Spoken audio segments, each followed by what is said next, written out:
आपने टीवी में राज किया, डिजिटल में अभी आप छाए हुए हो, 80 के दशक से लेकर आज 25 में बैठे हैं। आदमी लालची होता है, उसको बहुत कुछ चाहिए होता है। क्या चाहिए अनुपम को? प्रधानमंत्री बनना है।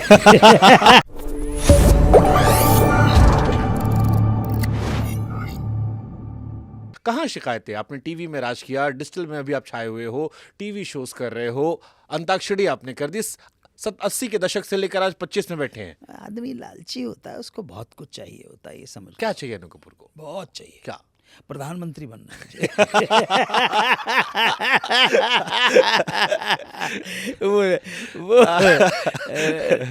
अब आपने इसको मजाक में ले लिया, लेकिन असल में क्या है कि ना मुझ में प्रधानमंत्री बनने की क्षमता है, ना मेरे अंदर उस तरह की प्रतिभा है, ना मेरा ऐसा भाग्य है, और ना ही मेरे अंदर कोई काबिलियत है कि मैं किसी भी देश का प्रधानमंत्री बन पाऊँ।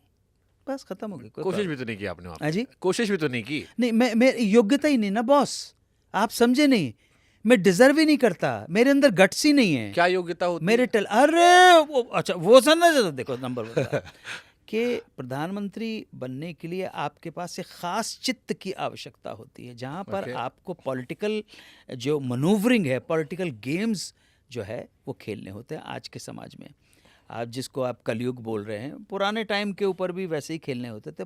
पॉलिटिक्स, मैंने किसी जगह बोला भी था कि पॉली मतलब मैनी, पॉली जो टर्म है, पॉलिटेक्निक, पॉलीक्लिनिक मतलब many, poly is the little meaning of poly is many, और टिक्स, टिक्स मतलब कीड़े जो होते हैं, मैनी कीड़े समझ रहे? तो वो अपने अंदर टैलेंट नहीं है, अपने अंदर वो टैलेंट नहीं है। किस तरह से मनूवरिंग करनी है, कैसे मैनिपुलेशन करना है, कैसे कहाँ पे किस आदमी को समझना है, किस आदमी से कैसे बात करनी है, कहाँ किस पे दावा ठोकना है, कहाँ किसी के ऊपर तीर चलाने हैं, कहाँ, वो सब मेरे अंदर नहीं है। मैं तो शायद अगर कभी इस तरह से बोलने का मौका मिले तो मैं तो धाड़ से बोल देता हूँ। नुकसान होता है इसका, ये जो आपकी बेबाकी बिंदासपना है कि कुछ भी कह दिया? नहीं, कुछ भी तो नहीं कहता बॉस मैं, आप मुझे उस कैटेगरी में नहीं रख सकते। कुछ भी से मेरा कॉन्टेक्स्ट है कि मतलब पॉलिटिकली हर बार करेक्ट जरूरी नहीं है, दिल में जो साफ था कह दिया। नहीं, मैंने पॉलिटिकली नॉन करेक्ट तो कभी कभी बोला भी नहीं है, क्योंकि बताऊं क्यों, मैं पॉलिटिक्स को बहुत अच्छी तरह से पहचानता हूं। और आपके देश की पॉलिटिक्स, ऐसा नहीं कि मैं पहचानता नहीं हूं, इस पॉलिटिक्स में आने के लिए आपके पास जितनी बड़ी फितनागिरी चाहिए, जितना इंटेलिजेंट एंड चतुर, चालाक, चौकस, चमत्कारी होना चाहिए, वो प्रतिभा हमारे अंदर नहीं है। कोई प्रॉब्लम नहीं, कोई शिकायत नहीं। इसलिए हजारों ख्वाहिशें ऐसी कि हर ख्वाहिश पे दम निकले। बहुत ख्वाहिशें तो बहुत हैं, इच्छाएं बहुत हैं, और जैसे हम एक शब्द का इस्तेमाल करते हैं, वो शब्द है वासना।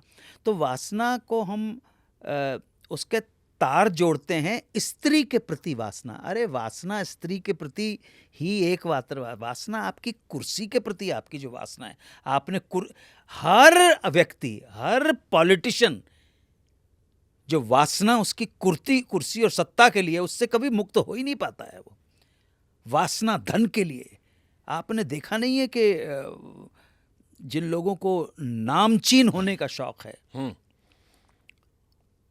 यश कीर्ति कमाने का शौक है, कुछ भी हो, लोग मुझे पहचाने, मैं जानूं कि क्या हूं, लोगों को जाना चाहिए। तो एक साहब मुझे ऐसे मिले जिनको बहुत शौक था। मैंने, सर आपका तो इतना नाम होगा कि आपके नाम के ऊपर तो मतलब फ्लू भी हो गया है।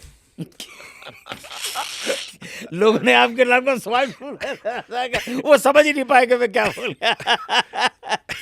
नहीं, ग्रीड और ये मन में अतृप्त इच्छा कि यार जो मिलना चाहिए था नहीं मिला, लेकिन उस चीज़ का, इसमें रोने धोने की क्या बात है, इसमें रोने धोने की क्या बात है, हार जीत तो दुनिया भर के साथ है। इसमें रोने धोने की क्या बात है, हार जीत तो दुनिया भर के साथ है।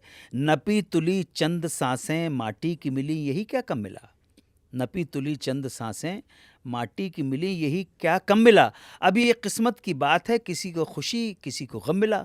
तुम तो हो इंसान, कह लेते हो दुख दर्द को, चांद कहाँ तक रोए जिसके आगे पीछे रात है। इसमें रोने धोने की क्या बात है, हार जीत तो दुनिया भर के साथ है। लेकिन खूबसूरत शेर है, लेकिन एक शेर हमने भी सुना था कि इंसान की ख्वाहिश की कोई इंतहा नहीं होती, 2 गज जमीन चाहिए 2 गज कफन के बाद भी। हाँ तो जिंदा है तो ख्वाहिशें तो हैं।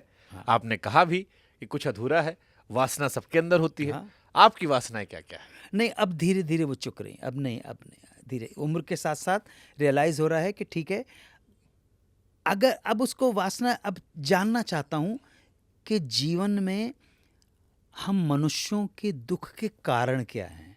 इससे पहले भी न जाने कितने संन्यस्त सिद्धस्थ लोगों ने इसको जानने की कोशिश की है। वेस्टर्न फिलॉसफी में भी किया है, यहाँ बुद्ध के दर्शन में भी हुआ है, महावीर के दर्शन में भी हुआ है कि क्यों है यार, क्यों है एक अनजानी, अनसीन, अननोन एंटिटी के लिए इतना गड़बड़ झाला, जिसको जाना नहीं, पहचाना नहीं, देखा नहीं, उसके लिए इतनी मारम मारी मची हुई है यार। मुझे उससे शिकायत नहीं, मुझे तो अपने वालों से, अपने वालों मनुष्य जाति के ऊपर दया आती है यार, कि यार कहाँ हमें भेज दिया यार, क्यों भेज दिया यार, क्यों?